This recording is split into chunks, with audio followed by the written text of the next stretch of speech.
नमस्कार, आप देख रहे हैं राजस्थान ग्रामीण लाइव न्यूज चैनल।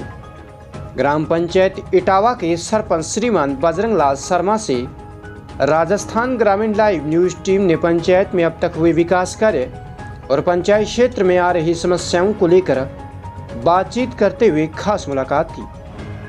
तो आइए देखते हैं वीर सिंह की यह खास मुलाकात सरपंच बजरंग लाल शर्मा के साथ। आप देख रहे हैं राजस्थान लाइव और मैं आपके साथ में वीर सिंह।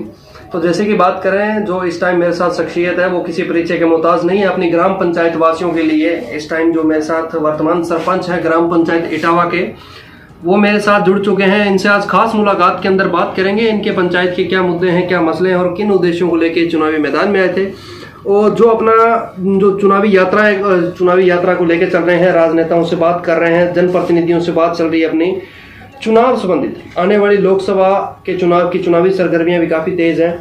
जो यहाँ के सरपंच हैं जो वो मेरे साथ जुड़े हुए हैं। सर नमस्कार, पहले तो बहुत बहुत स्वागत है आपका। स्वागत है सर, स्वागत है जी।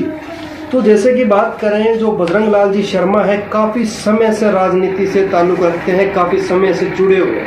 पहले तो अपना इनका राजनीतिक परिचय जान लेते हैं। सर, चुनावी अगर बात की जाए आपके राजनीतिक कैरियर की, तो शुरुआत कहाँ से हो जाती है? शुरुआत मेरी एक विद्यार्थी के जैसे हुई है जी। मैंने मेरा पढ़ाई का अध्यापन का कार्य समापन करने के बाद में मैं मेरे एक निजी व्यवसाय के अंदर कार्यरत था जी। उसी दौरान गांव के अंदर सन 2000 के अंदर कोई चुनावी चर्चाएं चली जी। तो गांव के कुछ युवकों ने कहा कि यार एक वार्ड पंच का चुनाव आप लड़ लीजिए जी। या तो जीत जाते तो ठीक है, नहीं तो मजाक सही। जी जी। लेकिन वो मजाक जो है जी मेरे जीवन का एक अहम मोड़ बन गया जी। मैं वो वार्ड पंच का चुनाव सन 2000 में जीत गया जी।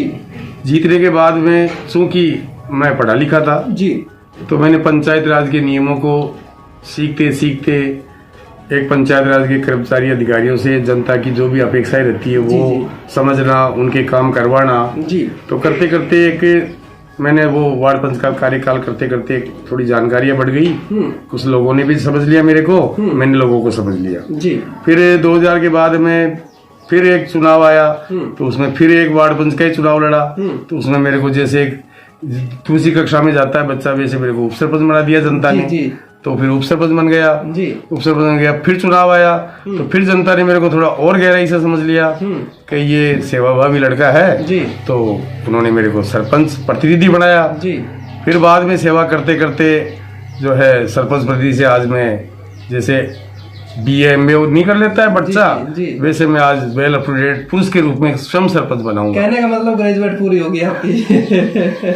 जी। यानी तथाकथित बात यही सेट होती है कि एक विद्यार्थी के तरह ही मेरा जीवन चला है राजनीति में। जी सर, बात करें बिल्कुल छोटे स्तर पे आपने चुनाव लड़ा जो कि बिल्कुल निम्न स्तर होता है वार्ड पंच का। वार्ड पंच से आप धीरे धीरे उप सरपंच से सरपंच और सरपंच से आगे की क्या प्लानिंग है? आगे कोई प्रधानगी MLA MP के लिए कोई? मैं गांव की माटी से जुड़ा व्यक्ति हूँ।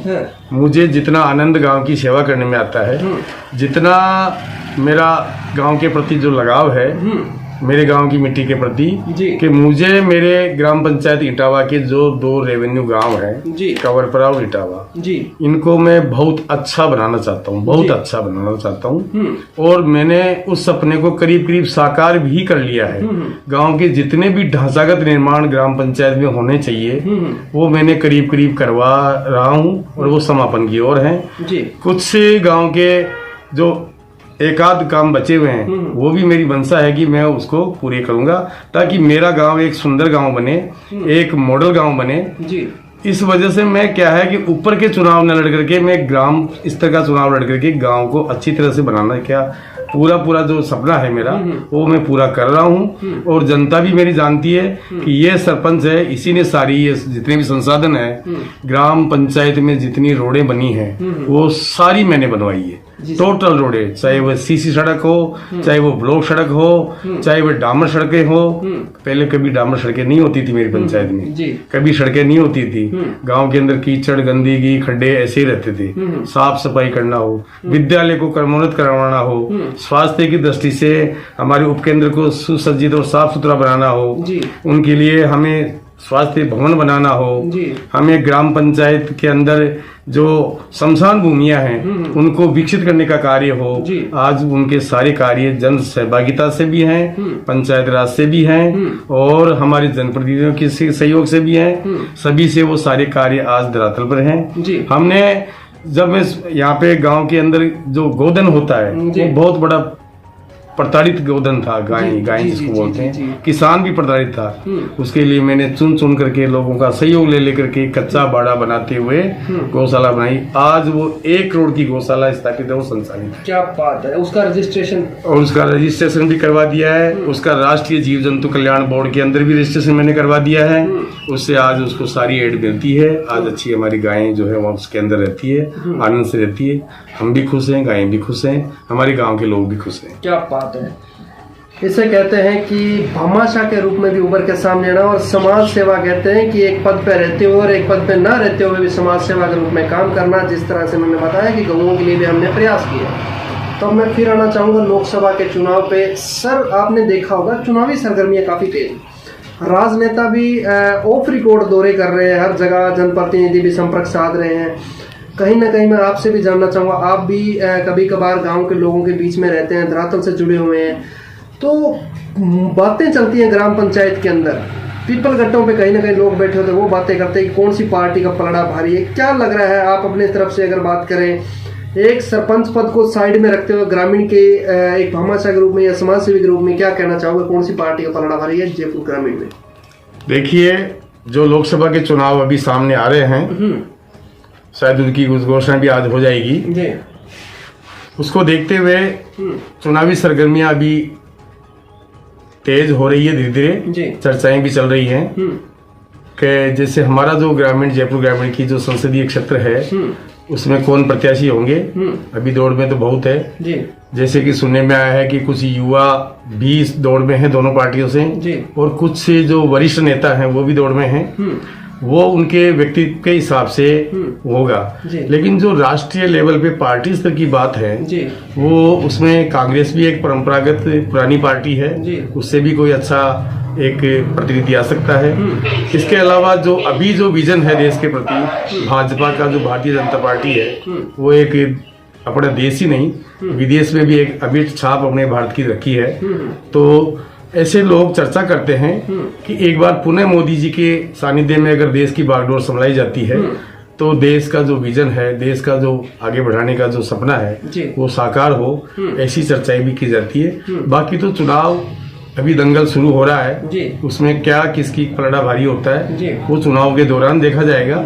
लेकिन ऐसी चर्चाएं होती है कि देश के प्रति जो सोच है वो एक बार पुनः मोदी जी को लाया जाए तो देश थोड़ा जो विकसित भारत का सपना है वो पूरा हो जाएगा। इटावा का बूथ क्या कहता है इस टाइम?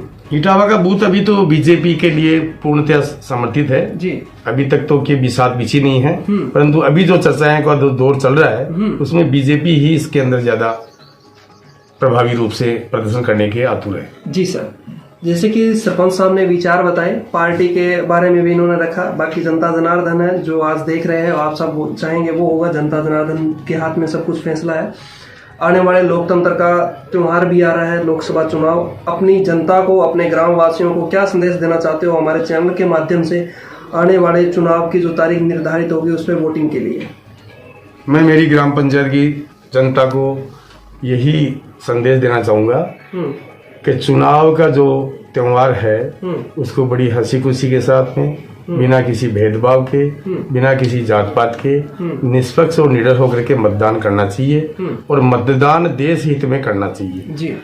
प्रत्याशी हम जो भी आपका पसंद का है, नापसंद का है, लेकिन मतदान अवश्य करें और शांतिप्रिय रूप से मतदान करें। जी सर। और मैं आपने जैसे कि विकास कार्यों के पे तो लगभग आपने बात कर ही दी है। नहीं, विकास के अंदर जो हमारे विजन है अभी मैंने बताया आपको कि जो ढांचागत निर्माण मेरी ग्राम पंचायत इटावा का होना चाहिए उसमें मैंने बहुत कुछ आमूलचूल परिवर्तन कर दिए हैं।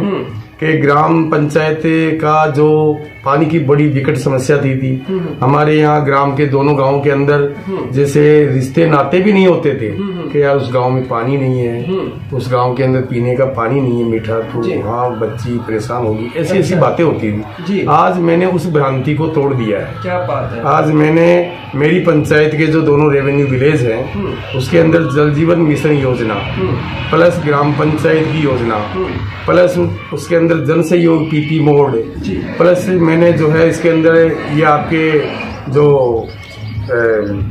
एनजीओ होते हैं उनके सहायता लेकर के पूरे गांव को अलग अलग ढांचा का निर्माण करते हुए पानी के टाँके, पानी के जो है मैंने क्या नाम लाइनें 20 सरपुर से प्रोजेक्ट को बना करके जल जीवन इसकी टंकी पंप हाउस बना करके भारतीय रेल जो हमारा फ्रेट कॉरिडोर है उसमें से अनुमति लेना एक पहाड़ पे चढ़ने से भी भारी काम है। जो भारत सरकार से अनुमति लेकर के मेरी जो आबादी 30% आबादी ग्राम पंचायत की जो रेलवे के उस पार रहती थी उसको भी मैंने प्रत्येक घर को पानी से जोड़ दिया है।